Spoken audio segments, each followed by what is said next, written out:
Mahesh Nandurkar, Head of Research and MD at Jefferies, joins in on the show right now. Mahesh, hi, good morning. Good to have you on the show. Mahesh, the joke this morning was that it seems like a Cinderella party. We just hope that it carries on beyond 12 in the night as well. Because just going by the market picture in the last 3 days, it's questionable whether we have a durable bottom in place or not. But a party it sure seems to be. Yeah, good morning to you, Aisha. It's definitely good to see some greens, on the screen. We've all been seeing reds, all this while. It's good to see that oil has come down a bit, and I think some of the other commodities also have. And the market's clearly reacting to that. But we still can't really be sure that it is indeed the bottom that we have seen, because we are still going to see some earnings cuts, because even if oil remains at 100, it still it still means much higher costs than what we have been sort of budgeting for. And it still means that there are going to be some worries on current account deficit and on the macro side as well. And don't forget the fact that, probably we have all forgotten about it, which is the potential Fed action, which all of us were talking about till about 15, 20 days ago.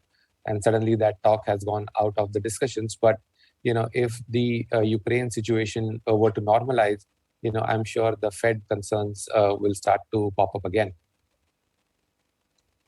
How does one figure out that the template of high crude prices, an energy shock, and a Fed hike is in the price? Because, in markets, it much better than anyone else that money is made by looking at what was going to happen next. How much of this adjustment in the energy world, in the Fed world, in the central bank, in the inflation world is in the price? Yeah, so I think the recent volatility over the last couple of weeks was more driven by the energy pricing. I don't think there has been any incremental, news flow that we've seen on the Fed. In fact, if anything, we have seen, some commentaries being made that with the oil prices remaining very high, et cetera, Fed could be a little bit easier. So if you'll ask me genuinely, Nikunj, I don't think the Fed action is in the price. And one of the ways to measure that or, assess whether it's in the price or not is to basically compare the bond yields, with the earnings yield, or let's say the P multiples.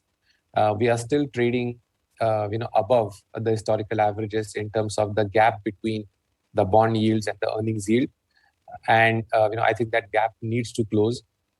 So my sense is that the Fed action is not in the price as yet. Mahesh, why are FIs selling? Is this more compulsion? Is it ETF? Is it a country risk? Because the kind of selling is certainly overwhelming. It reminds us of 2008, and this is not 2008. True. We have seen pretty heavy selling by FIs now for the last 6 months, actually. It's not just last 1 month or 2 months, but it's actually much longer than that. And clearly, one of the reasons for that has been the relative valuation argument. That India is looking very expensive, and the North Asian markets like China, Korea, Taiwan, etc., are looking significantly cheaper. In fact, more recently, with the oil prices going up and the world opening up and the tourism market opening up, even the ASEAN markets have also started to become sort of more prominent on the global investors' radars. So it's basically the relative call, in the sense that where is value, and clearly the foreign investors are chasing value at this point in time, and India is not looking like one. Although on a structural basis, Indian story is far more durable and far more attractive, much larger market. And also, the other technical point that we need to keep in mind when we compare the FI selling of now versus, let's say, what we saw in 2013 or 2008, one point comes out very, very strongly, Nikunj, is that today the domestic investors, the domestic institutional investors are at a much more mature level. the liquidity supplied by the domestic buying is actually offering foreigners a way to sell without really impacting the valuations too much. I mean, if you compare what had happened back in middle of 2013 among the taper tantrum days, the FI selling was just about $4 billion and the market was down on its knees.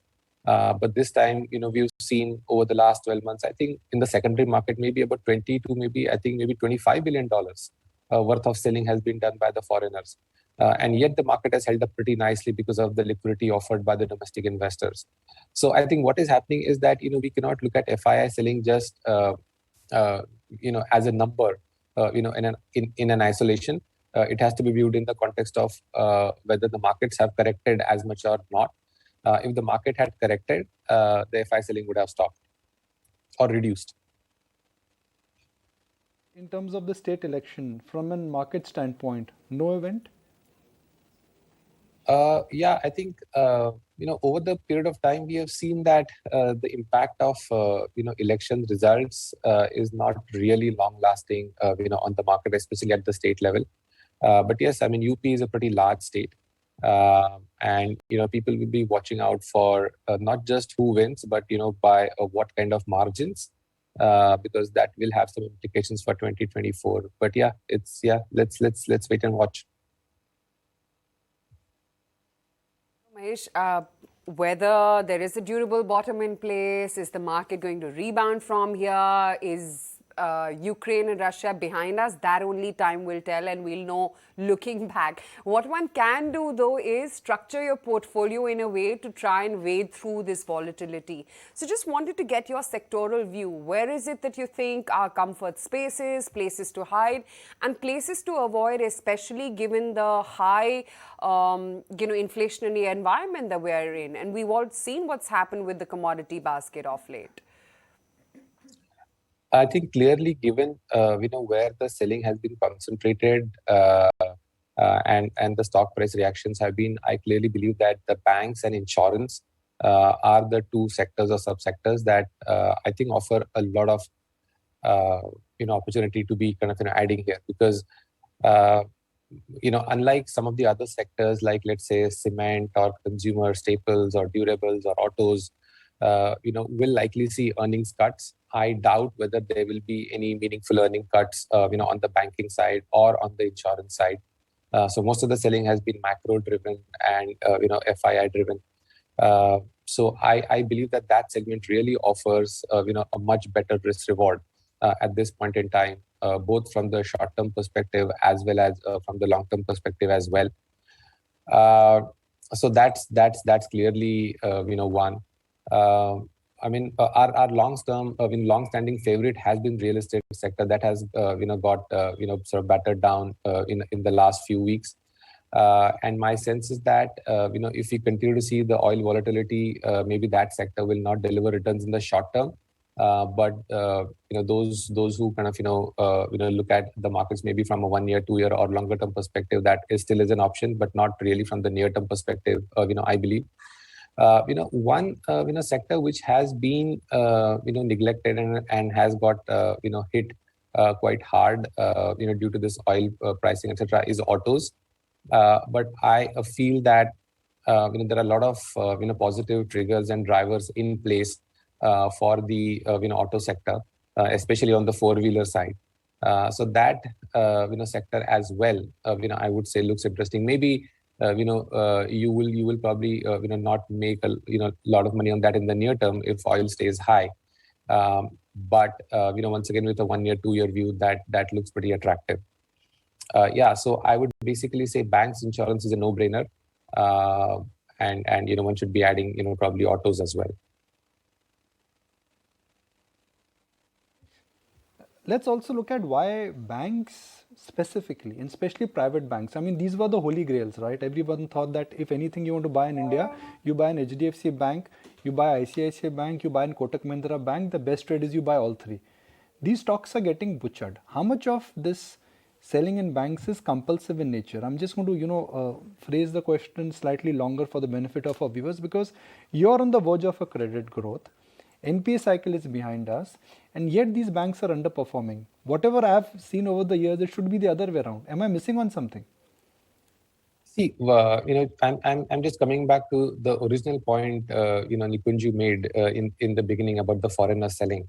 See, if you look at the total foreign holding in India, and when I checked last, it was about $600 billion plus. The numbers keep on changing because the markets, are very volatile. But nearly 320 billion or 325 billion out of 600 is just in the top 10 stocks. The top 10 stocks being, mostly, on the banking and financial side. And then there are some IT names, etc. as well. So, the foreigners can sell only what they can hold. I mean, what they hold, right? And they hold, really large chunks of, these names. So I think it is basically a case of, I need to cut my India exposure because of, whatever concerns. And then when I'm cutting my India exposure, I can sell only what I own. So I think that is, what is really working against the banks and the insurance companies at this point in time.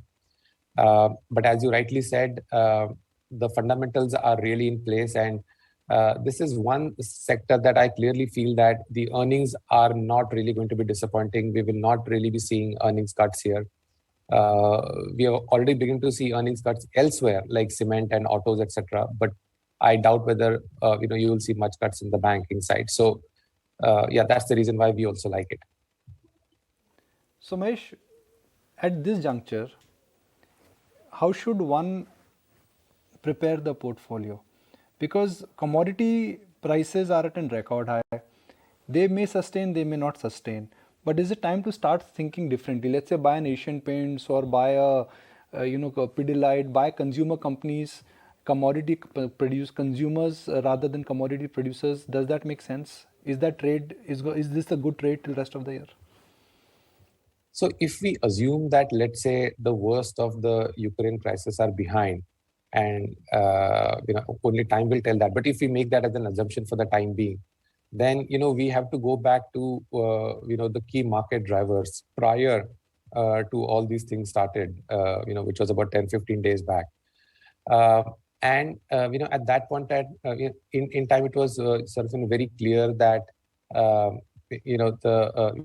rates are going up. The high PE and high multiple stocks are getting derated. So many of the consumer staples companies and the paints companies, etc., are still in that bucket. So I would be wary of getting into these names in any meaningful way. So I'm still likely I would kind of still stay away from many of these expensive names in the staples and the paints and the retail sector, etc. And I would still say that see where you see the relative valuation comfort, which, as I mentioned, outside of banks is visible in autos. Clearly the valuations are reasonable, even though there are going to be some earning cuts. You could possibly look at certain utilities. Where once again the valuations are looking reasonable, be it like gas utilities or power utilities. Those could be some of the safe havens, because I still believe that this year, the year 2022, is not going to be a bonanza year in terms of the equity market returns. I believe that by the end of the calendar year 2022, the Nifty would still be somewhere between, let's say, 16,500, 17,000 kind of a range. So it's going to be a pretty range bound market with mostly flattish and like sideways movement. So I would be picking and choosing stocks on the basis of valuation as well, something that the market had ignored over the last few years. Companies that are under the cloud of inflationary pressures in the near term, how do you expect the earnings for some of these companies to pan out, despite the fact that, for example, FMCG companies have been taking calibrated price hikes in order to mitigate the impact? Yeah, so there have been these price hikes and rightly so. But what I believe is that at least at the bottom of the pyramid, there is an impact on the purchasing power, right? And higher inflation is only going to further impact that purchasing power. So I would say that the companies that are generating significant demand from rural India or significant growth from rural India would still feel that pinch. And as some of the companies take price hikes, we have the risk of the consumers down trading or reducing consumption to some extent. So I'm much more comfortable playing the urban consumption story rather than rural consumption story, because on the urban side, we are seeing a pretty strong trend in the organized job sector creation. I mean, IT sector is clearly leading that, but the job creation is not limited only to the IT services sector, and we are seeing similar things happening in the banking, financial services segment as well. So yeah, I would say play the urban story rather than the rural story. Okay, all right, Mahesh, really appreciate your time. Thank you for joining us and have a great day ahead.